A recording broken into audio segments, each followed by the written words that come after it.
Welcome seed प्रतिनिधी आपण आलो वेलकम सीडचा गावरान tomato Hisar ललितच्या प्लॉटवर.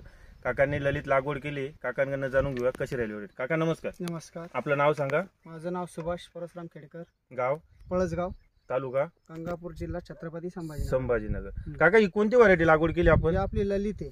Welcome seeds. Welcome सीडचं ललित लागवड कधी लागवड केली काका? ही 12 जूनला. 12 जूनला. आणि किती क्षेत्र लागवड केलंय तुम्ही? आपलं 32 गुंठे. किती रोपं लावले? सगळे 6,500 रोप लागले आपल्याला. बरं, आता हार्वेस्टिंग कधीपासून सुरू झाली तुमची? हार्वेस्टिंगचे आता पहिलं स्टार्ट झालं आपलं आता. पहिलं आजचा पहिला आजचा तोडा आहे पहिला तुमचा. तोडा आहे, हा. बरोबर. बरं, तुम्ही दरवर्षी टोमॅटो लावतात.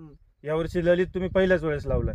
काय तुम्हाला विशेषतः बाकी व्हरायटी आणि ललित मध्ये काय वेगळं काय असं जाणवलं? बाकीचं जे आम्ही 440 वगैरे लावित होतो ना, त्याचं असं लूज टमाटो असं लूज असायचं. बरं. त्याच्यामुळे मार्केटला त्याची टिकावणी क्षमता खूप कमी होती. आणि ललितचं असं आहे, टमाटो खूप हे कडक आहे. टणक आहे. ट्रान्सपोर्टिंगला लांबच्या ट्रान्सपोर्टिंगला चांगले चांगलं आहे. व्यापाऱ्याची आणि पसंती. साईज पण चांगली आणि सेटिंग पण चांगली होती. सेटिंग भरपूर हा, आहे. हा. बाकी व्हरायट्यांपेक्षा सेटिंग चांगली आहे. आणि निमोटाइड वगैरे काही पहिले प्लॉट खूप फेल झाले. Fail झाले. 440 पण याच्यात निमोटाइड हा, वगैरे तुमच्याकडे यावर्षी पावसाचं प्रमाण पण खूप जास्त म्हणजे होतं. आमच्याकडे पाऊसच कंटिन्यू पाऊस चालू आहे. पाऊस उघडलाच नाही जून पासून. उघडलाच नाही. त्याच्यामध्ये भरपूर सेटिंग भेटली आम्हाला. सेटिंग भरपूर भेटली आणि कडकपणा जास्त असल्यामुळे लांबच्या वाहतुकीत चांगला आहे. हो. व्यापाऱ्याची पसंती, ट्रान्सपोर्टिंगला हम्म. अडचण येत नाही. हम्म. बरं, तुम्ही समाधान आहे दादा? नाही, समाधान आहेच नाही. चालते. हो. धन्यवाद. थँक्यू.